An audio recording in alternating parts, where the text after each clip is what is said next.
ಆಗ್ತಿದ್ದಿಲ್ಲ. ಬಿದ್ದರೆ ಮೊಣಕಾಲು ಎಲ್ಲ ಇದು ಇದು ಚಿಪ್ಪು ಅಲ್ಲಿ ರಕ್ತ ಬರ್ತಿತ್ತು, ಎರಡು ಮೊಣಕಾಲು. ಆಕೆ ಯಾವಾಗ ಬಿದ್ದರು ಈ ಮೊಣಕಾಲು ಚಿಪ್ಪುಗಳು ನೋವು, ಮೊಣಕೈ ನೋವು. ಹಾಂ, నడవటానికి చేత కానప్పుడు పడిపోయినప్పుడు మోకాలు చిప్పి నుండి రక్తం వచ్చింది, ರಕ್ತ ಬರ್ತಿತ್ತು.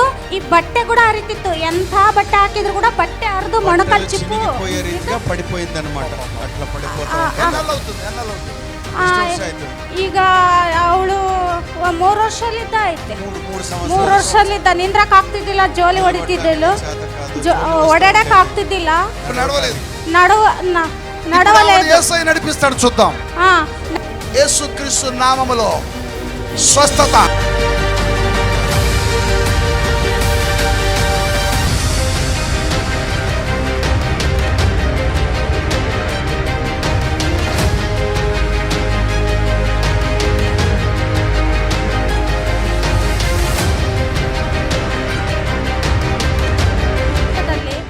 ನಾವು ಈ ಕೂಟಕ್ಕೆ ಬಂದಿದ್ರೆ ಮಗಳು ಭಾಳ ಸ್ವಲ್ಪ ಪಾಯದಿಂದ ಸೇಕು ಇತ್ತು. 3 ವರ್ಷದಲ್ಲಿದ್ದ ಮಗಳು ಬೀಳುತ್ತಾ ಇದ್ಲು. ಮೊಣಕಾಲು ಸ್ವಲ್ಪ ನೋವಾಗಿ ರಕ್ತ ಬರ್ತಿತ್ತು. ದೇವರು ಸ್ವಸ್ಥತೆ ಮಾಡಿದ್ದಾನೆ. ಇನ್ನೂ ಸಂಪೂರ್ಣವಾಗಿ ನಾವು ದೇವರನ್ನ ನಂಬಿ 4 ವರ್ಷ ಆಯಿತು.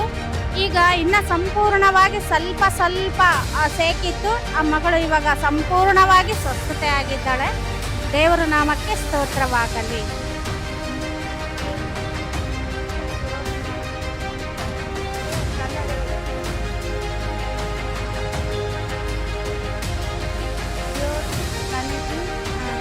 ನಾನು ಗುಣಪಡಿಸಿದ್ದೇನೆ. ನನಗೆ ಎಲ್ಲ ಸ್ವಸ್ಥತೆ ಆಗಿದೆ. ನಾನು ಕೈಯಿಂದ ಕಾಲುವರೆಗೆ ನನ್ನ ತಲೆಯಿಂದ ಪಾದಗಳು ನನ್ನ ದೇವರು ಮುಟ್ಟಿದ್ದೇನೆ. ನಾನು ತೊಳೆದಲ್ಲಿ ಎಡಗಾಡಿ ನನಗೆ ಜೋಲಿ ನಡ ಈಗಿದೆ ನನಗೆ. ಮತ್ತು ನಾನು ನಡೆ ಊಟ ಬರ್ತಿದ್ದಿಲ್ಲ, ನಾನು ಬೀಳ್ತಿದ್ದೆ. ಬಿದ್ದಾಗ ನನಗೆ ಈ ಮೊಣಕಾಲು ರಕ್ತ ಬಂದುಬಿಟ್ಟಿತ್ತು, ಬಟ್ಟೆ ಬಿಟ್ಟು ಆಗೋಗ್ಬಿಟ್ಟಿತ್ತು.